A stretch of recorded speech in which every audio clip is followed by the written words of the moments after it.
ওই ইহুদি ডাক দিয়া বলেন, ওগো নবী আমার, আমি তাওরাতের মধ্যে পড়লাম আপনার বর্ণনা খুলুকে আদিম সম্পর্কে আমি পড়লাম। আমি তা পড়িয়া আমি আপনাকে পরীক্ষার জন্য এই কাজ করলাম গো নবী আমার। ও নবী, আমি আপনাকে পরীক্ষা করিয়া নিলাম, আপনি আমাকে পরীক্ষার মধ্যে আপনি আমার পরীক্ষার মধ্যে পাশ করিয়া নিয়েছেন।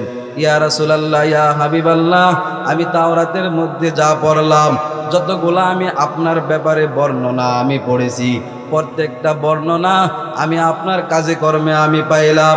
ও নবী আমার, এই মুহূর্তে আপনি আমাকে কালিমা পড়াইয়া মুসলমান বানাইয়া দিন। তখন ওই ইহুদি সঙ্গে সঙ্গে নবীর কাছে আসিয়া কালিমা পড়িয়া মুসলমান হয়ে যায়।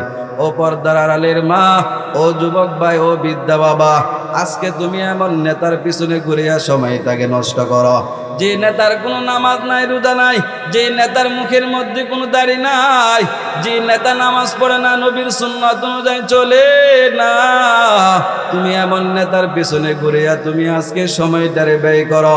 ও যুবক ভাই, তুমি নবীর খুলুকে আজিমকে তুমি অনুসরণ করো, নবীর উপর দরুদ পড়ো, যে নবীর পাওয়ার আখিরাতে অনেক বেশি, যে নবীর পাওয়ার দুনিয়ার মধ্যে অনেক বেশি ছিল, যে নবীর সম্মান আল্লাহ তাআলা পৃথিবীর মধ্যে আর কাউকে দেয় নাই। আমার মাওলায়ে কারীম আমার নবীকে কেমন সম্মান দান করছে। আপনি যখন কালিমা পড়িয়া মুসলমান হয়ে যান, কিন্তু আমার মাওলায়ে কারীম ওই কালিমার মধ্যে আমার মাওলায়ে কারীম মুহাম্মাদের নামটা ঢুকাইয়া দিলেন। আল্লাহর নাম যে জায়গার মধ্যে আছে ওই জায়গার মধ্যে আমার নবীর নাম আছে। আপনি যে কোনো কাজের মধ্যে যাইবেন, কাজের শুরুতে কিন্তু নবীর শানে দরুদ পড়তে হয়। আমার মাওলায়ে কারীম বলেন, ও পৃথিবীর মানুষ, আমার নবীকে আমি কেমন সম্মান দান করলাম ভালো করিয়া শুনো, ভালো করে বুঝিয়া লও। আমার নবীকে আমি কি পরিমাণে সম্মান দান করলাম। মানুষ যখন আজান দেয়, ঢাকার মুয়াজ্জিনেরা যখন আজান দেয়, তখন চট্টগ্রামের মুয়াজ্জিনদের আর আজান দেওয়ার সময় হয় না। চট্টগ্রামের মুয়াজ্জিনরা যখন আজান দেয়, খুলনার মুয়াজ্জিনরা কিন্তু আজান দেওয়ার সময় হয় না। আল্লাহ বলেন, পৃথিবীর মানুষ, আমার নবীর নাম 24টা ঘন্টা আকাশে বাতাসে আমার নবীর নাম উড়বি। প্রত্যেকটা মানুষ প্রত্যেকটা মুহূর্তে আমার নবীর নাম জপবি। বর মোহাম্মদ মীর সানম সদ সালাম আশফিয়ে মুজরিমা ইয়াউমুল কিয়াম। কাল কিয়ামতের কঠিন ময়দানে নবী সেজদায় পড়ে কাঁদবে। নবী সেজদায় পড়ে কান্না করবে। আল্লাহ তাআলা ওই কান্না দেখিয়া আল্লাহ বলবে, নবী ইরফা রাসাকা, আপনি আপনার মাথা ওঠান, ওয়াসাল তো আপনি চান আমি আপনাকে দান করব। ওয়াশফা তুশাফা, আপনি সুপারিশ করি আমি আপনার সুপারিশ কবুল করিয়া নিব। হাসরের ময়দানে নবীর কান্না দেখি আল্লাহ বলবে, নবী আমার, ও নবী, আপনি আপনার মাথা উঠাইয়া নেন, আমি আপনার সুপারিশ কবুল করিয়া নিলাম। আল্লাহ তাআলার কাছে যখন নবী সুপারিশ করবে, ও দয়ার মালিক, আপনি আমার গুনাহগার উম্মতগুলোকে জাহান্নাম থেকে মুক্তি দিয়া আপনি আমার উম্মতগুলোকে জান্নাতে পৌঁছায়া দিন। আল্লাহ বলবে, নবী যান, আমি আপনার সুপারিশ কবুল করিয়া নিলাম। দেখেন কার আমল নামায় আপনার উম্মতের মধ্য থেকে কার সরিষা দানা পরিমাণ ঈমান আছে, আপনি তাদেরকে খুঁজে খুঁজে বের করিয়া হাউজে কাউসারের পানি দ্বারা গোসল করাইয়া আপনি তাদেরকে হাউজে কাউসারের পানি পান করাইয়া জান্নাতে প্রবেশ করাইয়া দি। বর মোহাম্মদ মীর সানম সদ সালাম আশাফি'আ মুজরিমা ইয়াউমুল কিয়ামah। এরে নবীর উম্মতের দল,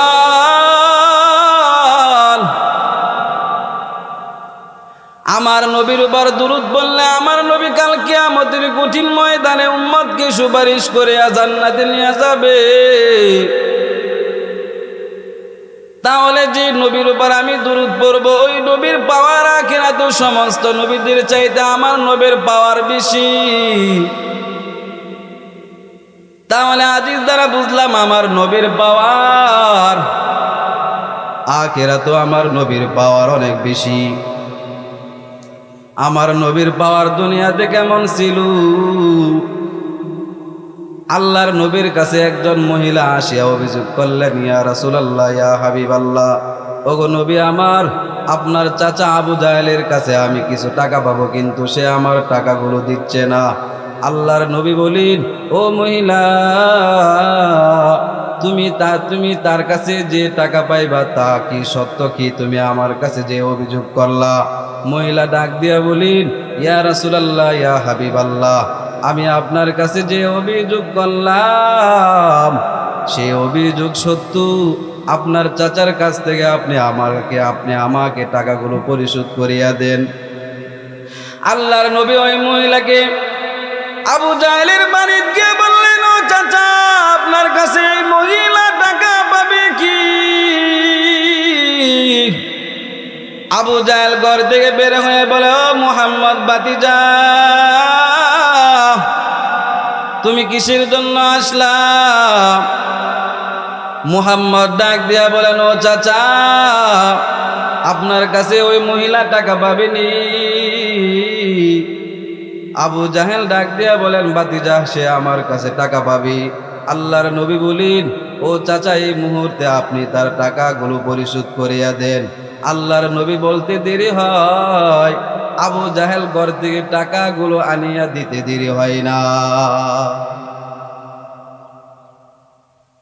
তখন আবু জাহেলের সাঙ্গ পাঙ্গরা বলে, ও মনিব আমার, আপনি না বলেন মুহাম্মদকে যদি আপনি পান, আপনি মুহাম্মদকে জীবনের জন্য শেষ করিয়া দিবেন। কিন্তু মুহাম্মদ আপনার বাড়িতে আসলো, কিন্তু আপনি কিছুই করতে পারেন নাই। মুহাম্মদ তো আজকে আপনার বাড়িতে আসলো, আপনি না বলেন মুহাম্মদকে পাইলে মুহাম্মদের কেল্লা আপনি উড়িয়ে দিবেন, কিন্তু আজকে মুহাম্মদ আপনার বাড়ির, আপনি কিছুই করতে পারেন না। বর্ণনার মধ্যে পাওয়া যায়, দুইটি বর্ণনা পাওয়া যায়। আবু জাহেল বলে, এ আমার সঙ্গ পাঙ্গরা, শুনো, আমি যা দেখছি তোমরা যদি তা দেখতা, তাহলে তোমরা জায়গার মধ্যে মারা যাইতা। আপনার প্রথম বর্ণনার মধ্যে পাওয়া যায়, আবু জাহেল বলে, মুহাম্মদের পাশে এমন একটা সাপ ছিল, যে সাপের ঠোঁট হলো, এক ঠোঁট হলো জমিনে, আর এক ঠোঁট হলো আসমানে, মাঝখানে জিহ্বা নড়াইয়া বলি, মুহাম্মদের সঙ্গে যদি তোর কোনো বেয়াদবি হয়, তোকে জীবনের জন্য শেষ করিয়া দিই। দ্বিতীয় বর্ণনার মধ্যে পাওয়া যায়, আবু জাহেল বলে, আমি যখন মুহাম্মদকে দেখলাম, মুহাম্মদকে দেখার সঙ্গে সঙ্গে আমার ভিতরে কম্পন শুরু হয়ে যায়। এরে নবীর উম্মতের দল, পর্দার আলের মা ও যুবক ভাই ও বৃদ্ধা বাবা, আমার নবীর পাওয়ার আখিরাতে অনেক সম্মানজনক, আমার নবীর পাওয়ার আখিরাতে অনেক বেশি। আমার নবীর সম্মান দুনিয়াতে অনেক বেশি, আমার নবীর পাওয়ার অনেক অনেক বেশি। ও পর্দার আড়ালের মা, দিলের কানটা লাগাইয়া শুনিয়া নাও, আমার নবীর পাওয়ার দুনিয়াতে কেমন তাও জানলাম। এখন আসেন আমার নবীর চরিত্র কেমন। আল্লাহর নবীর কাছে আসিয়া একজন যুবক বলেন, ইয়া রাসূলুল্লাহ, ইয়া হাবিবাল্লাহ, আমার জিনা করতে মন চাই, আপনি আমাকে জিনার জন্য অনুমতি দিয়া দেন। আল্লাহর নবী ডাক দিয়া বলেন, ওরে ভাই, আমি তোমাকে জিনার জন্য অনুমতি দেন, তবে আমি তোমাকে অনুমতি দেওয়ার পূর্বে কয়েকটি প্রশ্ন করব। ওই যুবক ডাক দিয়া বলেন, ইয়া রাসূলুল্লাহ, ইয়া হাবিবাল্লাহ, আপনি আমাকে কি প্রশ্ন করবেন? আল্লাহর হাবিব বলেন, এর যুবক, তোমার মায়ের সঙ্গে যদি কেউ জিনা করার জন্য অনুমতি চায়, তুমি তাকে অনুমতি দিবানি? সে তখন ডাক দিয়া বলে, ইয়া রাসূলুল্লাহ, ইয়া হাবিবাল্লাহ, আমার শরীরের মধ্যে এক ফোঁটা রক্ত থাকতে আমি তাকে অনুমতি দিব না। আল্লাহর হাবিব বলেন, এরে যুবক, তোমার কাছে যদি কেউ আসিয়া বলে তোমার মেয়ের সঙ্গে জিনা করতে চায়, তুমি তাকে জিনার জন্য অনুমতি দিবানি? ওই যুবক ডাক দিয়া বলেন, ওগো আল্লাহর নবী, এটা আমার পক্ষে সম্ভব না। আল্লাহর হাবিব বলেন, এরে যুবক, তুমি যার সঙ্গে জিনা করবা সে হয়তো তোমার বউয়ের সমতুল্য হবে, হয়তো তোমার মায়ের সমতুল্য হবে, হয়তো তোমার বোনের সমতুল্য হবে, হয়তো তোমার মেয়ের সমতুল্য হবে। ওই যুবক ডাক দিয়া বলেন, ইয়া রাসূলুল্লাহ, ইয়া হাবিবাল্লাহ, আমি আজকে থেকে আমি তওবা করিয়া নিলাম। আমি এমন সুন্দর ধর্ম, এমন আচার আচরণ আমি আর দেখি নাই। ও নবী আমার, আপনি এই মুহূর্তে আমাকে কালিমা পড়াইয়া মুসলমান বানাইয়া দিন। তখন ওই যুবক নবীর কাছে আসিয়া কালিমা পড়িয়া মুসলমান হয়ে যায়। তাহলে আমার নবীর চরিত্র দুনিয়ার সবার চাইতে হলো উত্তম চরিত্র। ইন্নাকা লাআলা খুলুকিন আযীম, আমার নবীর চরিত্র হলো মহান চরিত্র। আপনাদেরকে আরেকটা বর্ণনা আমি শোনাই। আল্লাহর নবীর কাছে একজন ইহুদি টাকা পাবে, কিন্তু নবী যে সময় দিয়া তার কাছ থেকে টাকা আনলো, ওই সময়ের আগে ওই ইহুদি নবীর কাছে আসিয়া বলতেছেন, নবীর সঙ্গে কোনো কথা না বলিয়া নবীর পিছন দিক দিকে নবীর গলার মধ্যে চাদর দিয়া এমন পেঁচ দিয়া ধরলেন। নবীকে বলতেছেন, ও মুহাম্মদ, তোমার কাছে আমি টাকা পাই, এই মুহূর্তে আমার টাকাগুলো আপনি দিয়া দেন। নবী পিছনে গার ঘুরাইয়া দেখি ওই পাওনাদার ইহুদির নবীর কাছে আসিয়া টাকা চাইতেছি। পিছন থেকে হযরত উমর রাদিয়াল্লাহু আনহু ডাক দিয়া বলেন, উমর ডাক দিয়া বলেন, আরে ইহুদি, নবীর পারমিশন ছাড়া কোনো কিছু করি না। যদি নবীর পারমিশন ছাড়া যদি কোনো কাজ করতাম, এই মুহূর্তে তোর কেল্লা আমি উড়াইয়া দিতাম। আল্লাহর নবী বলে, উমর, তুমি এই কথা তুমি কেন বললা? এই কারণে তুমি তাকে কিছু দিরহাম বাইতুল মাল থেকে দিয়া দাও, কারণ সে তো পাওনাদার, সে আমার কাছে আসিয়া এই কাজ করতেই পারে, খুঁজতেই পারে। ও নবীর উম্মতের দল, আমার মৌলা কারীম নবীকে কেমন পাওয়ার দিছেন, আমার নবীকে কি পরিমাণে সম্মান আল্লাহ দান করছেন। ও পর্দার আড়ালের মা, ও যুবক ভাই, ও বিদ্যা বাবা, ভালো করে শুনিয়া লও। আমার নবীর উপর দুরূদ পড়লে ওই নবী হাসরের ময়দানে তোমার জন্য সুপারিশ করবি। ইন্না আউওয়ালান নাসি বিয়াউমাল কিয়ামাতি আকসারুহুম আলাইয়া সালাতান। মদিনার নবী জানাইয়া দেয়, যে মানুষটা আমি নবীর উপর বেশি বেশি করিয়া দুরূদ পড়বি, কাল কিয়ামতের কঠিন ময়দানে সবার আগে আমি নবী তাহার জন্য সুপারিশ করব। আমি নবী সুপারিশ করিয়া তাকে জান্নাতের মধ্যে নিয়ে যাইব। আরেক বর্ণনার মধ্যে পাওয়া যায়, যে মানুষটা সকাল এবং সন্ধ্যা, যে মানুষটা সব সময় নবীর উপর দুরূদ পড়িয়া কাটায়, ওই মানুষটাকে আমার নবী সুপারিশ করিয়া জান্নাতের মধ্যে নিয়ে যাইবে। আমার নবী তাকে নিয়ে জান্নাতের মধ্যে যাইবে। নবী বলে, ও উম্মত, ভালো করে শুনিয়া লও, আমার সঙ্গে ওই আমার উম্মতটা জান্নাতের মধ্যে থাকবি। ও পর্দার আড়ালের মা, ও যুবক ভাই, ও বিদ্যা বাবা, দিলের কানটা লাগাইয়া শুনো। নবীর উপর দুরূদ পড়লে তোমার কি লাভ? মদিনার নবী জানাইয়া দেয়, 5 শ্রেণীর লোকের জন্য জান্নাত খুব আগ্রহের সাথে তাকাইয়া রইছি। ইন্নাল জান্নাতা তাশতাকু ইলা 5 নাফারিন। মদিনার নবী জানাইয়া দেয়, 5 শ্রেণীর লোকের জন্য জান্নাত খুব আগ্রহের সাথে তাকাইয়া রইলেন। 1 নাম্বার হলো তালিল কুরআন। মদিনার নবী জানাইয়া দেয়, যে মানুষটা বেশি বেশি করে কোরআন তেলাওয়াত করবি, ওই মানুষটা মৃত্যুবরণ করতে দেরি হয়। জান্নাতের ফেরেশতারা তাকে জান্নাতের মধ্যে আহলান সাহলান জানাইয়া নিতে দেরি হবে না। 2 নাম্বার হলো ওয়া হাফিযিল লিসান, যে মানুষটা নিজের জবানকে হেফাজত করে, ও পর্দার আড়ালের মা আপনাদের মধ্যে কিন্তু এই গুণগুলো পাওয়া যায়। নিজের জবানকে হেফাজত করেন না, অন্যের গীবত করিয়া বেড়ান, অন্যের ছেলেমেয়েরা কি করে এই সমস্ত আপনি কথাবার্তা নিয়ে মানুষের কাছে বলিয়া বেড়ান। ও পর্দার আড়ালের মা, ও যুবক ভাই, ও বিদ্যা বাবা, তোমার ভিতরে কি কবরের একটু ভয় নাই? কবরের মধ্যে কি তুমি যাইবা না? মদিনার নবী বলেন ওয়া হাফিযিল লিসান, যে মানুষটার নিজের জবানকে হেফাজত করবে, ওই মানুষটার জন্য জান্নাত খুব আগ্রহের সাথে তাকাইয়া রইলেন। 3 নাম্বার হলো ওয়া মুতিল জিয়ান, মদিনার নবী জানাইয়া দেয়, একজন মানুষ যদি একজন ক্ষুধার্ত মানুষকে খাবার খাওয়ায়, মদিনার নবী বলেন ওই ব্যক্তির জন্য জান্নাত খুব আগ্রহের সাথে রয়েছে। 4 নাম্বার হলো ওয়া মুকসিল উরিয়ান, একজন উলঙ্গ একজন মানুষের কাপড় নাই। ও পর্দার আড়ালের মা, ও যুবক ভাই, ও বিদ্যা বাবা, ভালো করে শুনিয়া যাও। একজন মানুষ শীতের মৌসুমে তার কাপড় নাই, তার শরীরের মধ্যে দেওয়ার মতন ভালো কোনো কাপড় নাই, এমন কোনো অর্থ নাই। আপনি তাকে কাপড় কিনিয়া দেন, আপনি তাকে কিছু জামা তাকে ক্রয় করিয়া দেন। মদিনার নবী বলেন এমন একজন মানুষকে যদি তুমি সহযোগিতা করো, মদিনার নবী বলেন ওই ব্যক্তির জন্য জান্নাত খুব আগ্রহের সাথে তাকায়া রইলেন। 5 নাম্বার মদিনার নবী জানাইয়া দেয় ওয়া মান সাল্লা আলা হাবিবির রহমান, মদিনার নবী বলেন 5 নাম্বার হলো যে মানুষটা নবীর উপর বেশি বেশি করিয়া দুরূদের আমল করবি, যেই মানুষটা নবীর উপর বেশি বেশি করিয়া দুরূদের আমল চালাইয়া যায়, ওই মানুষটার জন্য জান্নাত খুব আগ্রহের সাথে তাকাইয়া রয়। ও পর্দার আড়ালের মা, ও যুবক ভাই, ও বিদ্যা বাবা, নবীর উপর বেশি বেশি করিয়া দুরূদ পড়বা। তুমি রাস্তা দিয়া যাওয়ার সময় নবীর উপর দুরূদ পড়ো সাল্লাল্লাহু আলাইহি ওয়াসাল্লাম।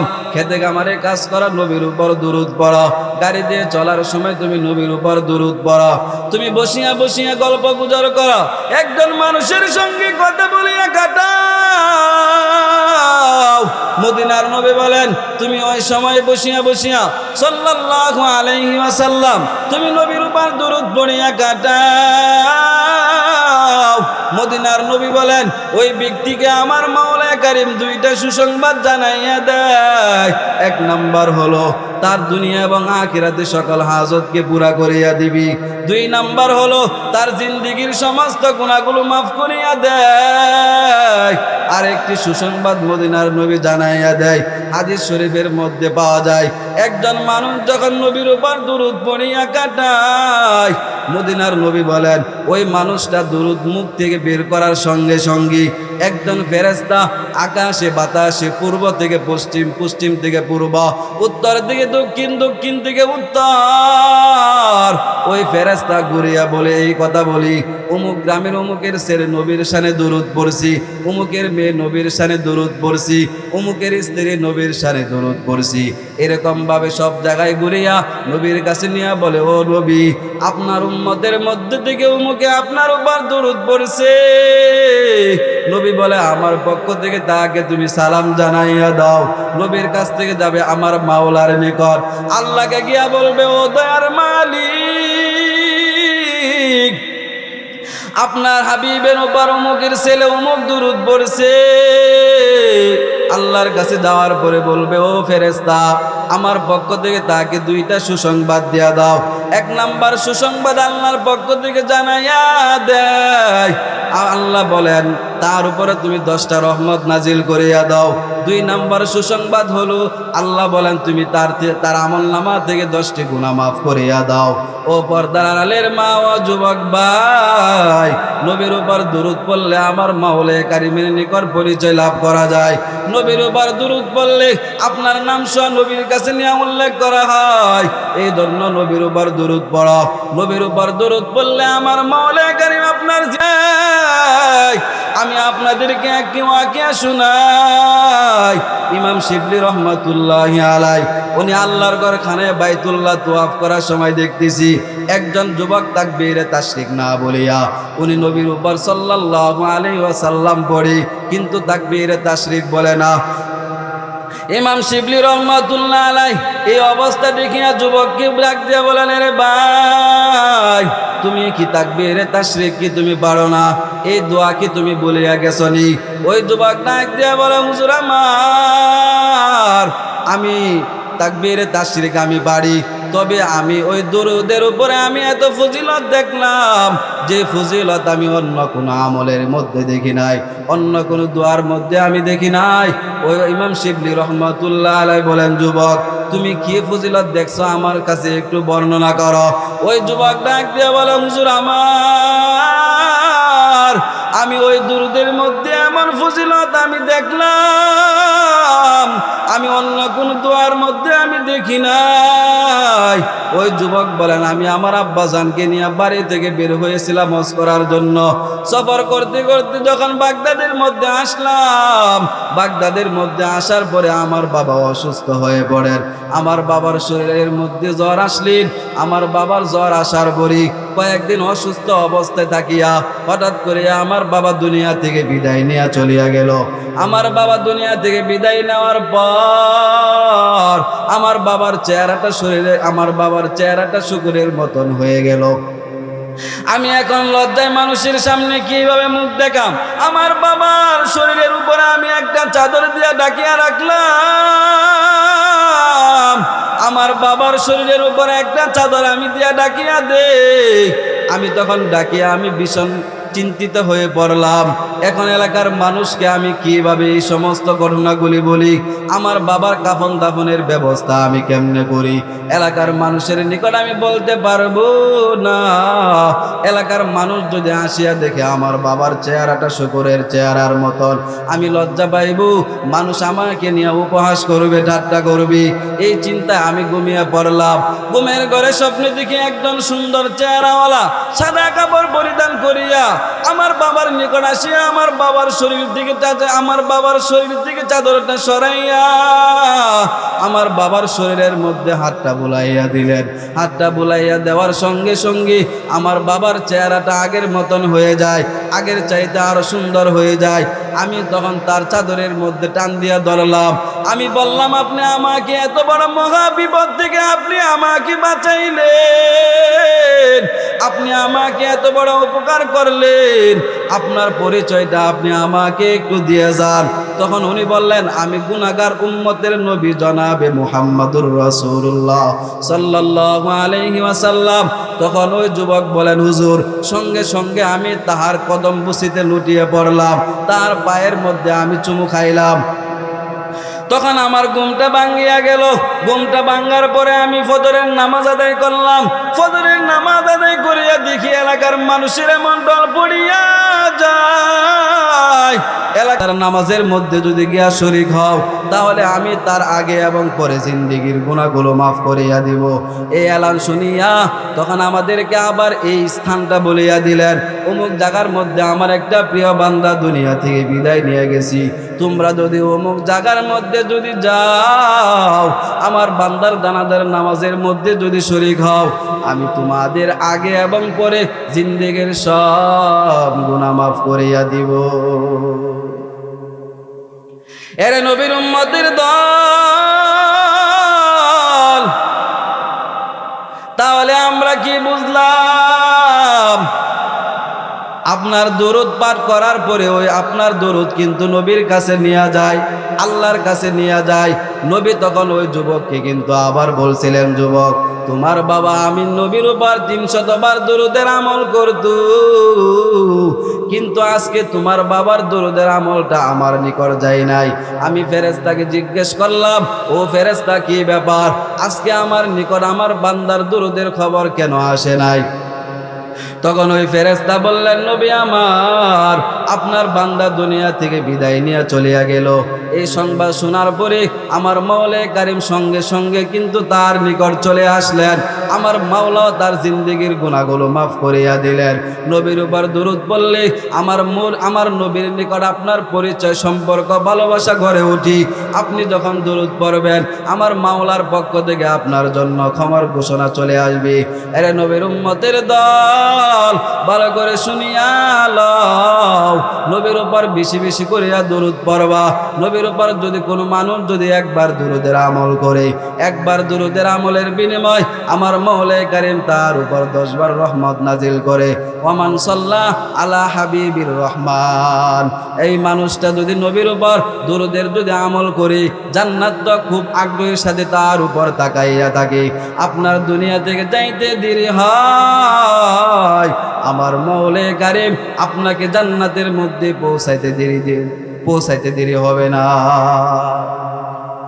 हर के बाशद आमेल सल्लु मदाम आतिश दुज़ख शुद बरवाए हराम आ इमामुल अव्वलीन अल आखिरीन बहर सदका रहमतल लिल आलमीन सय्यिदुल कौनैन खतमुल मुरसलीन मस्जिद उशुद हमारे ज़मीन। এরে নবীর উম্মতের দল, যুবক ভাই ও বৃদ্ধ মামা ও পর্দার মা, নবীর উপর যদি আপনি দুরূদ পড়ে আপনার সময়টা যদি কাটান, মদিনার নবী বলেন, আমার মাওলা কারীম তোমার দুনিয়ার যত বিপদ আপদ থেকে আমার মাওলা হেফাজত করবে। আপনাকে আমার মাওলা যত বিপদ আপদ আছে, সকল বিপদ আপদ থেকে আপনাকে আমার মাওলা হেফাজত করবি। ও পর্দার আড়ালের মা, ও যুবক ভাই, ও বিদ্যা বাবা, দিলের কানটা লাগাইয়া শুনো। আপনি নবীর উপর দুরূদ পড়লে আমার মাওলা কারীম আপনাকে দুনিয়ার সকল বিপদ আপদ থেকে আমার মাওলা হেফাজত করবি। আল্লাহর নবীর সাহাবী হযরত আলী রাদিয়াল্লাহু আনহু মসজিদে হারামের মধ্যে বসিয়া কোরআন তেলাওয়াত করে, আল্লাহর নবীর সাহাবী আলী রাদিয়াল্লাহু আনহু যখন মসজিদে হারামের মধ্যে বসিয়া কোরআন তেলাওয়াত করে, ওই মসজিদে হারামের পাশে আবু জাহেল তার সাঙ্গপাঙ্গদেরকে নিয়ে গল্প গুজর করতেছিল। এমন সময় একজন ভিক্ষুক তার কাছে আসিয়া বললেন, ও ভাই, আপনি আমাকে কিছু সহযোগিতা করেন। তারা ঠাট্টা বিদ্রুপ করিয়া, হাসি ঠাট্টা করিয়া বললেন, মসজিদে হারামের মধ্যে আলী বসা, তার কাছে যদি যাও সে তোমাকে বাড়াইয়া দিবে। ও এদের মূলত উদ্দেশ্য ছিল আলীকে লাঞ্ছিত করার জন্য, আলীকে অপমানিত করার জন্য। তাদের কথা অনুযায়ী ওই ভিক্ষুক মসজিদে হারামের মধ্যে গিয়ে আলীকে বলে, ও আলী, আল্লাহর ওয়াস্তে আপনি আমাকে কিছু সহযোগিতা করেন। আলীর কাছে কোনো কিছু নাই। আলী মনে মনে চিন্তা করলেন, এই মুহূর্তে যদি আমি তাকে খালি হাতে ফিরাইয়া দেই, এটা আমার তবিয়তে দিবে না, এটা আমার মনে কোনো সাক্ষী দিবে না। আলী রাদিয়াল্লাহু আনহু মনে মনে চিন্তা করলেন, আমি নবীর উপর দুরূদ পড়িয়া আমি তার হাতের মধ্যে ফু দিয়া বলিয়া দিই, ওই হাতের মুষ্টিটা নিয়ে তুমি তাদের সামনে খুলবা। আলী রাদিয়াল্লাহু আনহু উনি নবীর শানে দুরূদ পড়িয়া তার হাতের মধ্যে ফু দিয়া বললেন, ওই যে হাতের মুষ্টিটা তুমি যেভাবে রাখছো, ওইভাবে নিয়ে তুমি তাদের সামনে নিয়ে তুমি খুলবা। এরে নবীর উম্মতের দল, দিলের কানটা ভালো করে লাগাইয়া শোনা। আলী রাদিয়াল্লাহু আনহু নবীর উপর দরুদ পড়িয়া যে মাত্র তাকে বললেন, তুমি তাহার সামনে নিয়ে হাতের মুষ্টিটা তুমি খুলবা। তখন ভিক্ষুক তাহার কথা অনুযায়ী তাদের সামনে নিয়ে হাতের মুষ্টিটা খুললো। আমার মাওলা কারীম নবীর দুরুদের বরকতে তার হাতের মধ্যে এমন একটা মুক্তা তৈরি করিয়া দিলেন, তখনকার বাজারের ওই মুক্তার দাম হচ্ছে 1000 দিরহাম। আবু জাহেল আশ্চর্য হয়ে বলে, এমন গরিব ব্যক্তি এত সুন্দর দামি মুক্তা কোথায় থেকে পেল? 1000 দিরহামের সমতুল্য হবে এত মুক্তা কোথায় থেকে পেল? তারা আশ্চর্য হইয়া তারা ওই আলীর কাছে আসলেন। আলীকে বললেন, ও আলী, তুমি এই মুক্তা কোথায় থেকে পাইলা? আলী ডাক দিয়া বলেন, আরে ভাই, আমার কাছে কোনো কিছু নাই, আমি তাকে কিভাবে খালি হাতে ফিরাইয়া দেব। তখন আমি নবীর উপর দুরূদ পড়িয়া তার হাতের মধ্যে আমি ফু দিয়া দিলাম। আমার মনে হয় নবীর দুরূদের বরকতে তার হাতের মধ্যে আমার মাওলায়ে কারীম এই মুক্তাটা তৈরি করিয়া দিলেন। তখন আবু জাহেলের যে দল ছিল ওই দল থেকে সঙ্গে সঙ্গে 3 জন কালিমা পড়িয়া মুসলমান হয়ে যায়। এরে নবীর উম্মতের দল, ও বিদ্যা বাবা, ও যুবক ভাই, ও পর্দালের মা, নবীর উপর দুরূদ পড়লে আমার মাওলায়ে কারীম আপনাকে সকল বিপদ আপদ থেকে বাঁচাইবে। আলী যদি ওই ভিক্ষুককে যদি খালি হাতে ফিরাইয়া দিত, তাহলে তারা আলীকে নিয়ে হাসি ঠাট্টা করত। তারা ওই সমাজের মধ্যে বলতো মুহাম্মদের উম্মতেরা গরিব, মুহাম্মদের দল বলে এরা গরিব। কিন্তু আমার মাওলায়ে কারীম ওই দুরূদের বদৌলতে আমার মাওলায়ে কারীম এমন একটা মণিমুক্তা তৈরি করিয়া দিলেন, যে মুক্তার বিনিময় তারা সঙ্গে সঙ্গে 3 জন কালিমা পড়িয়া মুসলমান হয়ে যায়। ও পর্দার আড়ালের মা, ও যুবক ভাই, তোমার সংসারের মধ্যে শান্তি নাই, তোমার মনের মধ্যে শান্তি নাই, তোমার কাজের মধ্যে বরকত হয় না, তোমার ব্যবসার মধ্যে বরকত হয় না, তোমার কৃষিকাজে বরকত হয় না, তোমার গাড়ি চালকের মধ্যে বরকত হয় না, তোমার কামাই রুজিতে বরকত হয় না। তুমি নবীর উপর বেশি বেশি করে দুরূদের আমল করো। তুমি ব্যবসা করো, ব্যবসা করার সময় নবীর উপর দুরূদ পড়ো সাল্লাল্লাহু আলাইহি ওয়াসাল্লাম। তুমি যখন কাস্টমারকে সদাই দিবা, তখন তুমি নবীর উপর দুরূদের আমল চালাইয়া যাও। নবীর উপর দুরূদ পড়ো সাল্লাল্লাহু আলাইহি ওয়াসাল্লাম। তুমি যখন খেতে কামারে কাজ করো, নবীর উপর দুরূদ পড়ো সাল্লাল্লাহু আলাইহি ওয়াসাল্লাম, সাল্লাল্লাহু আলাইহি ওয়াসাল্লাম। তুমি যখন গাড়ি চালাও, ওই গাড়ি চালকের সময় তুমি দুরূদ পড়ো সাল্লাল্লাহু আলাইহি ওয়াসাল্লাম। তুমি রাস্তা দিয়ে হাঁটো, তখন তুমি নবীর উপর দুরূদ পড়ো সাল্লাল্লাহু আলাইহি ওয়াসাল্লাম। তুমি যখন যে কাজ করবা, তখন তুমি নবীর উপর দুরূদ পড়িয়া শুরু করিয়া নাও। তুমি যখন গাড়ি দিয়া চলবা, নবীর উপর দুরূদের আমল চালাইয়া যাও। নবীর উপর যদি তুমি দুরূদের আমল চালাইয়া যাও, আমার মাওলায়ে কারীম তোমার ব্যবসাতে বরকত দান করবি, তোমার কামাই রুজিতে বরকত দান করবি, তোমার কৃষিকাজের মধ্যে বরকত দান করবি। এর নবীর উম্মত দিলের কানটা ভালো করে লাগাইয়া শুনিয়া যাও। নবীর উপর দুরূদ পড়লে আমার মাওলায়ে কারীম তোমাকে এত পরিমাণে তোমার কামাই রুজিতে বরকত দিবে, যে বরকত অন্য কোনো মানুষের আমল নামায় দিবে না। আমার মাওলায়ে কারীম দুনিয়াতে তোমাকে ইজ্জত সম্মানের অধিকারী দান করবে। মৃত্যুর পরে আমার মাওলা তোমাকে জান্নাতের মধ্যে প্রবেশ করাইয়া দিবে। জান্নাতের মধ্যে এমন একটা বিল্ডিং আমার মাওলা তোমাকে দিবে, যে বিল্ডিং এর কথা তুমি জীবনে কোনোদিন চর্মকান দিয়া শোনাও নাই, যে চোখ দিয়া তুমি জীবনে কোনোদিন এমন বিল্ডিং তুমি দেখো নাই। আমার মাওলায়ে কারীম এমন একটা বিল্ডিং তোমাকে দান করবে, তোমাকে হাউজে কাউসারের পানি পান করাইবে। মদিনার নবী জানাইয়া দেয়, হাউজে কাউসারের পানি যদি কোনো মানুষ যদি একবার পান করিয়া নেয়, ওই মানুষটার 50,000 বছরের মধ্যে আর পানির পিপাসা লাগবে না। এরে নবীর উম্মতের দল, নবীর উপর দুরূদ পড়ার আমল তুমি বাড়াইয়া দাও।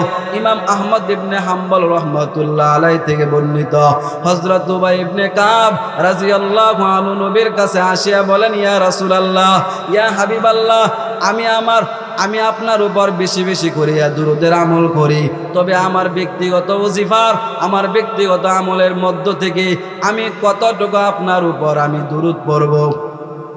মদিনার নবী জানাইয়া দেও, উবাই ইবনে কাব, তুমি যদি বেশি বেশি করিয়া আমি নবীর উপর দুরূদের আমল চালাইয়া যাও, তুমি যত বেশি পড়বা তত তোমার লাভ হবে। উবাই ইবনে কাব রাদিয়াল্লাহু আনহু বলেন, ইয়া রাসূলুল্লাহ, ইয়া হাবিবাল্লাহ, তাহলে আমি আজকে থেকে আমার ওজিফা, আমি যে অন্য আমলগুলো আমি করি, এই সমস্ত আমলগুলো বাদ দিয়া আজকে থেকে আমি আপনার দুরূদের উপর আমল করব। মদিনার নবী জানাইয়া দেয়, উবাই ইবনে কাব, তুমি যত বেশি পড়বা ততই তোমার লাভ হবে। মদিনার নবী বলেন, ও উবাই ইবনে কাব, তোমাকে আমি 2টা সুসংবাদ শুনাইয়া দেই। মদিনার নবী জানাইয়া দেয়, আল্লাহ দুনিয়া এবং আখিরাতে সকল তোমার হাজতগুলো পূরণ পূরণ করিয়া দিবি এবং তোমার জিন্দেগীর সব গুনাহগুলো মাফ করিয়া দিবি। উবাই ইবনে কাব রাদিয়াল্লাহু আনহু কি আমার মৌলা কারীমের সুসংবাদ শুনাইয়া দিলেন। ও পর্দার আড়ালের মা ও যুবক ভাই ও বিদ্যা বাবা, নবীর উপর দুরূদের আমল যদি চালাইয়া যাও, নবীর উপর বেশি বেশি করিয়া যদি দুরূদ পড়িয়া নাও, আমার মৌলা কারীম তোমার দুনিয়ার সকল হাজতগুলো পূরণ করিয়া দিবি। তোমার রিজিকের হাজত আমার মৌলা কারীম পুরা করিয়া দিবি। তোমার যত হাজত আছে আমার মৌলা কারীম পুরা করিয়া দিবি। তোমার জিন্দেগীর গুনাহগুলো মাফ করিয়া দিবি। ও পর্দার আড়ালের মা ও যুবক ভাই ও বিদ্যা বাবা, নবীর উপর বেশি বেশি করিয়া দুরূদ পড়ো। জিবরাইল আমিন ডাক দিয়া বলেন, ইন্নী লাকিতু জিবরাইল। নবী বলেন, আমার জিবরাইলের সঙ্গে যখন সাক্ষাৎ হয়, জিবরাইল তখন ডাক দিয়া বলেন, নবী আমার, আপনার উম্মতের জন্য আমার মৌলা কারীম একটা সুসংবাদ শুনাইয়া দিলেন। মদিনার নবী জানাইয়া দেয়, ও জিবরাইল, আমার উম্মতের জন্য কি সুসংবাদ? জিবরাইল তখন বলেন, আল্লাহ বলেন, কেউ যদি আপনার উপর যদি দুরূদের আমল চালাইয়া যায়, আপনার উপর যদি কেউ দুরূদের আমল করে, আমার মৌলা কারীম ওই ব্যক্তির উপর 10 বার রহমত নাজিল করবি। ওই ব্যক্তির আমল নামা থেকে 10টি গুনাহ মাফ করিয়া দিবি। ওই ব্যক্তির মাকাম, ওই ব্যক্তির মর্যাদা আমার মৌলা কারীম বাড়াইয়া দিবি। জিবরাইল আমিন ডাক দিয়া বলে, নবী আমার, এই সুসংবাদ শোনার পরে আমি সঙ্গে সঙ্গে সিজদায় লুটিয়ে পড়লাম। হায়, যদি আমি ফেরেশতা না হইয়া যদি আমি আপনার উম্মত হইয়া দুনিয়াতে যাইতে পারতাম, আমি ফেরেশতা না হইয়া যদি আমি আপনার উম্মত হইয়া যদি দুনিয়াতে যাইতে পারতাম, তাহলে এই সুসংবাদের অধিকারে, ওই সুসংবাদের প্রাপ্ত আমিও হইতাম। এই কথা বলার পরে নবী যখন মেরাজ থেকে আসলেন, আসিয়া সাহাবীদেরকে বললেন, ও সাহাবীরা, আমি আজকে জিবরাইলের সঙ্গে এমন একটা দুরূদের বিষয় ফজিলত শুনে আসলাম। আল্লাহ জিবরাইলকে বলছেন, জিবরাইল আমাকে জানায়া দিলেন, তোমরা যদি আমার উপর দুরূদ পড়ো, আমার মৌলা কারীম তোমার আমলনামা থেকে 10টি গুনাহ মাফ করিয়া দিবি। তোমার আমলনামার মধ্যে 10টি নেক লিখিয়া দিবি। তোমার উপর 10 বার রহমত নাজিল করবি এবং তোমাকে দুনিয়াতে আমার মৌলা কারীম, তোমার মর্যাদা আমার মৌলা কারীম বাড়াইয়া দিবে। ও পর্দার আড়ালের মা, হাদিস দ্বারা কি বুঝলাম? নবীর উপর দুরূদ পড়লে আমার মৌলা কারীম মাকাম বাড়াইয়া দেয়, সম্মান বাড়াইয়া দেয়, রিজিকের পেরেশানি দূর করিয়া দেয়, কামাই রুজিতে আমার মৌলা কারীম বরকত দান করেন। এই জন্য নবীর উপর দুরূদের আমল করিয়া নিজেকে জাহান্নামের আগুন থেকে বাঁচাইয়া নাও। নবীর উপর দুরূদ পড়িয়া নিজেকে জাহান্নামের আগুন থেকে বাঁচাও। আল্লাহর নবীর সাহাবী হযরত উমর, হযরত আবু বকর সিদ্দিক, 2 জন থেকে যে কোনো একজন একদিন বাজারে গেলেন একটি মাছ ক্রয় করে আনিয়া আল্লাহর নবীকে আজকে দুপুর বেলা বাজার করে আনিয়া আল্লাহর নবীকে আজকে দুপুর বেলা খানা খাওয়াইবে। তখন ওই সাহাবীর মধ্য থেকে যে কোনো একজন সাহাবী বাজারে গেলেন। বাজারে গিয়া উনি বাজার থেকে একটা মাছ ক্রয় করিয়া আনলেন। বড় একটি মাছ ক্রয় করিয়া আনিয়া বিবিকে দিলেন, ও বিবি আমার, এই মাছটাকে সুন্দর করে কাটিয়া ভালো করে মশলা দিয়া রান্না করিয়া রাখো, আমি নবীকে দাওয়াত করে আসি, আজকে দুপুর বেলা নবীকে আমার বাড়িতে খানা খাওয়াইব। বিবি জানকে দিয়ে দেওয়ার পর নবী তখন বিবি জানকে মাছটা দিয়ে দেওয়ার পর ওনার বিবি জান সুন্দর করে মাছটাকে কাটিয়া রান্না করতে গেলেন। যখন চুলার মধ্যে জাল ধরাইয়া পাতিলা বসাইয়া ওই পাতিলার মধ্যে মাছটা দেওয়ার সঙ্গে সঙ্গে আগুনটা নিভিয়া যায়। আবার যখন পাতিলা নামাইয়া চুলার মধ্যে আগুন দেয় তখন আগুন ঠিকই জ্বলে, কিন্তু পাতিলা বসানোর পরে ওই আগুনটা নিভিয়া যায়। উনি অনেক চেষ্টা করার পরে কোনোভাবে কিন্তু ওই চুলার মধ্যে আগুন জ্বালাইতে পারতেছে না, মাছ রান্নাও করতে পারতেছে না। উনি তখন ব্যর্থ হইয়া বসে রইলেন। ওই সাহাবী 2 জন থেকে যে কোনো একজন আসার পরে বিবি জানকে ডাক দিয়া বলেন, ও বিবি আমার, মাছ রান্না করছো নি? আমি নবীকে আজকে আমি দাওয়াত করে আসলাম, নবী একটু পরে আমার বাসায় আসবি। বিবি জান ডাক দিয়া বলে, স্বামী আমার, ওই মাছটা আমি অনেক চেষ্টা করলাম রান্না করার জন্য, কিন্তু চুলার মধ্যে আগুন জ্বালাইতে পারতেছি না। তখন ওই সাহাবী গিয়াও চেষ্টা করলেন আগুন জ্বালানোর জন্য, কিন্তু পারে নাই। উনি অনেক ব্যর্থ হওয়ার পরে নবীর কাছে গিয়া বললেন, নবী আমার, আমি বাজার থেকে আপনার জন্য একটি মাছ ক্রয় করে আনলাম, কিন্তু রান্না করার জন্য অনেক চেষ্টা করেছি আমরা দুজন মিলি, কিন্তু চুলার মধ্যে আগুন জ্বালাইতে পারিও নাই। নবী ডাক দিয়া বলেন, ও সাহাবী, তোমরা চুলার মধ্যে আগুন জ্বালাইতে পারবে না। তখন সাহাবী ডাক দিয়া বলেন, ইয়া রাসূলুল্লাহ, ইয়া হাবিবাল্লাহ, কেন চুলার মধ্যে আগুন জ্বালাইতে পারবো না আর মাছ কেন রান্না করতে পারবো না? মদিনার নবী জানাইয়া দেও সাহাবী, একজন নীল নদীর উপর দিয়া একজন দুরূদ পাঠকারী যাইতেছিল। ওই মাছটা তখন ওই ব্যক্তির অভ্যাস অনুযায়ী আমল করতেছিল দুরুদের, ওই মাছটা ওই ব্যক্তির দুরুদের আমল শুনতেছিল। কিন্তু ওই জাহাজটা যাওয়ার সময় সে জাহাজের ভিতরে বসিয়া দুরুদের আমল করে মাছটাও শুনতেছিল। কিন্তু হঠাৎ করিয়া জাল শিকারকারী মাছের জালের মধ্যে পড়িয়া যায়। উনি ওই মাছটাকে ধরিয়া বাজারে আনিয়া বিক্রি করিয়া দিলেন। নবী ডাক দিয়া বলেন, ও আমার সাহাবায়ে কেরাম, ওই মাছটি দুরূদ শোনার বিনিময় আমার মাওলা কারীম দুনিয়ার আগুনকে তাহার জন্য হারাম করিয়া দিলেন। মদিনার নবী জানাইয়া দেও সাহাবী, ভালো করে শুনিয়া যাও, নবীর উপর যদি আজকে আমি নবীর উপর যদি তোমরা দুরূদের আমল করো, বেশি বেশি করিয়া যদি তোমরা দুরূদের আমল করো, তোমাদের জন্য আমার মাওলা কারীম জাহান্নামের আগুনকে হারাম করিয়া দিবি।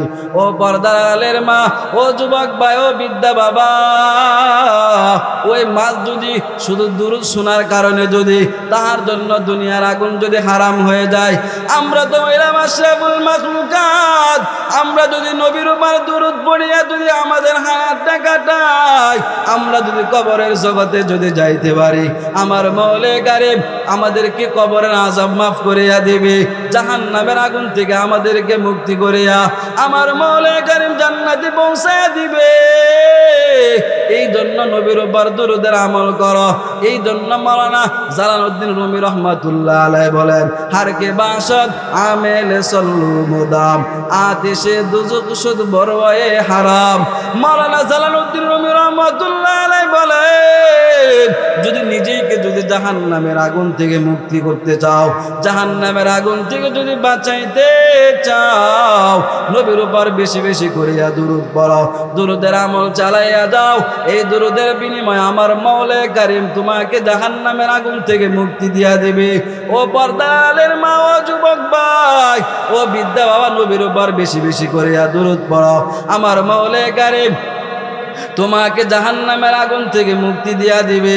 কিন্তু আজকে নবীর উপর দরুদ পড়ার সময় হয় না, নেতার পিছনে ঘুরে আমাদের হায়াতটাকে শেষ করতেছি, হায়াতের সময়টাকে আমরা ব্যয় করতেছি বিভিন্ন গুনার মধ্যে লিপ্ত হইয়া, বিভিন্ন গুনার কাজে লিপ্ত হইয়া, অনার্থক ফাহেসা কাজের মধ্যে লিপ্ত হইয়া আমাদের হায়াতটাকে নষ্ট করতেছি। ওরে নবীর উম্মতের দল, আমার মাওলার নিকট কি তুমি জবাব দিবা? ও পর্দার আড়ালের মা, তুমি একবার কবরের কথা চিন্তা করছনি? ও বিদ্যা বাবা, ও যুবক ভাই, একবার মৃত্যুর কথা চিন্তা করলানি? কবরের জগতে কিন্তু তোমার যাইতে হবে। আজকে দুনিয়ার মায়ায় পড়িয়া, দুনিয়ার লোভে পড়িয়া নামাজ নাই, রোজা নাই, তুমি নবীর উপর দরুদের আমল করো না, বিসমিল্লাহর আমল করো না, কোরআন তেলাওয়াত তুমি করো না, নিজের জবানকে হেফাজত করো না, নিজের সম্পদে তুমি জমা করে রাখো, গরিব অসহায় মানুষকে তুমি দান সদকা করো না, নবীর উপর দরুদ পড়ো না, তোমার চক্ষু দুইটা যেদিন বন্ধ হয়ে যায়, যেদিন তোমার চক্ষু দুইটা বন্ধ হওয়ার পরে রে মা, তোমার নাকফুলটা খুলিয়া ফেলবি, তোমার কানের দুলটা খুলিয়া ফেলবি, তোমার হাতের আংটি খুলিয়া নিবে, তোমার হাতের চুড়িগুলো খুলিয়া নিবে, তোমার পায়ের নূপুরগুলো খুলিয়া নিবে, তোমার সব কিছু খুলিয়া তোমাকে গোসল করাইয়া 5টা কাপড় দিয়া প্যাকেটিং বানাইয়া তোমাকে কবরের দিকে নিয়ে যাবে। চার পা খাটোয়ারার মধ্যে তোমাকে শোয়া কবরের দিকে নিয়ে যাবে, চার তাকবীরের সহিত তোমাকে দানাদার নামাজ পড়াইবি। একজন সুন্দরী মানুষের বেলাও এরকমই হুকুম, একজন কালো মানুষের বেলায় একই হুকুম, একটি সুন্দর মানুষের বেলায় একই হুকুম। সুসমাজের মধ্যে নিম্ন স্তরের লোক নাই, সমাজের মধ্যে যত ধরনের লোক আছি সবার বেলায় একই হুকুম হবে রে মা। তুমি একবার কবরের কথা চিন্তা করছো নি? কবরের মধ্যে তোমার আত্মীয় স্বজন, তোমার ছেলে মেয়ে, তোমার স্বামী, তোমার সবাই তোমাকে কবরের মধ্যে রাখিয়া চলে আসবি। তোমাকেও কবরের মধ্যে রাখিয়া বাঁশের ছাউনি দিয়া উপরে কলা পাতা বিছাইয়া মাটি দিয়া চলে আসবি। তখন তোমাকে প্রশ্ন করা হবে, মার রব্বুকা ওয়া মান দীনুকা ওয়া মান নাবিয়ুকা। দুনিয়াতে যদি আমল করিয়া থাকো তোমার জবান দ্বারা অটোমেটিক 3টি প্রশ্নের উত্তর চলে আসবে। আর যদি আমল করিয়া না থাকো তোমার জবান দ্বারা এই উত্তরগুলো আসবে না। তখন তুমি বলবা লা আদরি, আমি জানি না। ও পর্দার আড়ালের মা ও যুবক ভাই, নবীর উপর দরুদ পড়ো, নামাজ পড়ো, হালাল রিজিক উপার্জন করো, হালাল খাও, সঠিক পথে চলো, পর্দা করো, গুনার কাজে লিপ্ত হইও না, মানুষের গীবত করিও না, শিকায়াতে লিপ্ত হইও না, অন্যের ক্ষতি করিও না, পারলে উপকার করো, না পারলে ক্ষতি করিও না, বেঁচে থাকো। আমার মৌলে কারিমের এই হুকুম বিধান যদি মানিয়ে নিতে চাও, আমার মৌলে কারিম তোমাকে দুনিয়াতেও আমার মাওলা সম্মানের সাথে চলাইবি, মৃত্যুর পরে আমার মাওলা তোমাকে জান্নাতে প্রবেশ করাইবি। এই জন্য মা বোনেরা, যতটুকু কথাই বললাম, নবীর উপর দরুদ পড়বেন বেশি বেশি করিয়া, 5 ওয়াক্ত নামাজ পড়বেন, স্বামীর সেবা যত্ন করবেন, আল্লাহর হুকুম মানবেন। আপনাদের প্রাণপ্রিয় বক্তা, যিনি আমাদের উত্তর বাখাননগর, অলিপুরা, মেথিকান্দা, নজরপুর, রায়পুরা, মুফতি ফজলে রাব্বি বাজিতপুরি সাহেব, আমার অনেক কাছের মানুষ। ভাই আমাকে অনেক মোহাব্বত করে, আমি অনেক মোহাব্বত করি। ভাইয়ের সাথে প্রতি বছরই কয়েকটা প্রোগ্রাম করি। আগামী বৃহস্পতিবারও ইনশাল্লাহ পরিতলা ভাইয়ের সাথে প্রোগ্রাম করব। এই জন্য যে সমস্ত মা বোনেরা এখনও বাড়িতে আছেন, অনর্থক সময়টাকে নষ্ট করতেছেন, ও মা, এরকমও তো ছিল গত বছরে মাহফিলে আসছি, কিন্তু এবার নাই। 6 তারিখে বরচর একজন মহিলা ওয়াজে যাবে, এক মহিলাকে বলছে, কি গো তুমি একটু তাড়াতাড়ি খানা দানা খেয়ে প্রস্তুত হও, আমরা ওয়াজে যাবো। এই কথা বলিয়া মহিলা বাড়িতে গেছে, বাড়িতে যাওয়ার পরে একটু বমি করছে, শেষ। ওই জায়গার মধ্যে তারা আজরাইল চলে আসছে। ও মা, এরকম হতে পারে? এই মাহফিল আজকে আমার জীবনের শেষ মাহফিল, এই বয়ান আমার জীবনের শেষ বয়ান। এই জন্য আপনারা যারা এখনো বাড়িতে আছেন, অতি শীঘ্রই আমরা প্যান্ডেলের ভিতরে চলে আসি, আপনাদেরকে প্রাণ ভরে মধুর কণ্ঠে ওয়াজ করে শোনাইবেন হযরত মাওলানা মুফতি ফজলে রাব্বি বাজিতপুরি সাহেব। উনি চলে আসছে, আমরা সকলে চলে আসি।